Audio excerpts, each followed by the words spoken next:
Selamat pagi anak-anak, hari ini hari pertama kalian masuk sekolah. Jadi pertama-tama Bapak minta kalian memperkenalkan diri kepada teman-teman kalian di sini. Oke, kita mulai dari kamu ya. Baik, Pak. Assalamualaikum warahmatullahi wabarakatuh. Perkenalkan, nama saya Dara Sepira dengan NPM 2241181 kelas manajemen 22C.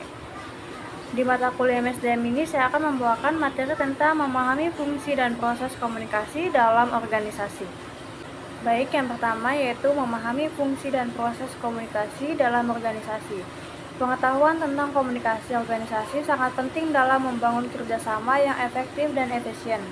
Dalam presentasi ini, kita akan menjelajahi konsep dasar fungsi, proses hambatan strategi, perbaikan, peran teknologi, dan studi kasus komunikasi organisasi. Nomor 2, konsep dasar komunikasi organisasi yaitu yang pertama ada pemetaan pesan. Mempelajari cara mengirim pesan yang dapat dipahami oleh berbagai tingkat dan departemen organisasi. Yang kedua yaitu feedback yang efektif. Mengembangkan kemampuan mendengarkan dan memberikan umpan balik yang berarti untuk meningkatkan komunikasi.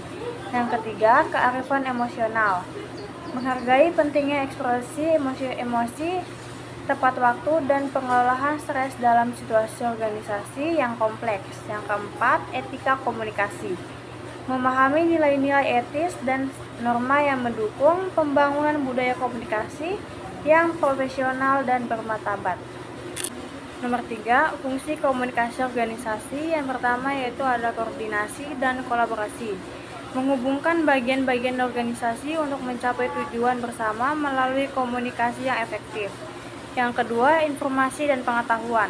Menyediakan data, informasi, dan pengetahuan yang diperlukan untuk pengambilan keputusan yang cerdas. Yang ketiga, hubungan internal dan eksternal.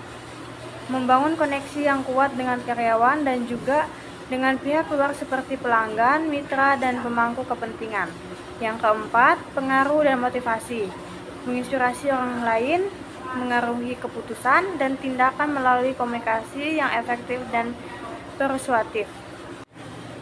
Keempat, proses komunikasi dalam organisasi yaitu ada penyandang acuan pesan, orang yang menerima pesan dan mencoba untuk memahaminya melalui interpretasi diri mereka sendiri. Yang kedua, ada pengirim pesan, orang yang menginisiasi pesan dan bertanggung jawab dalam menyampaikan informasi dengan jelas dan efektif.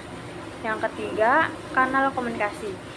Media atau saluran yang digunakan untuk menyampaikan pesan seperti rapat, email, atau platform kolaborasi digital. Yang keempat, umpan balik. Respon terhadap pesan yang dikirim memungkinkan pengirim pesan untuk mengevaluasi pemahaman dan efektivitas komunikasi. Kelima, hambatan dalam komunikasi organisasi yaitu ada kurangnya kepastian.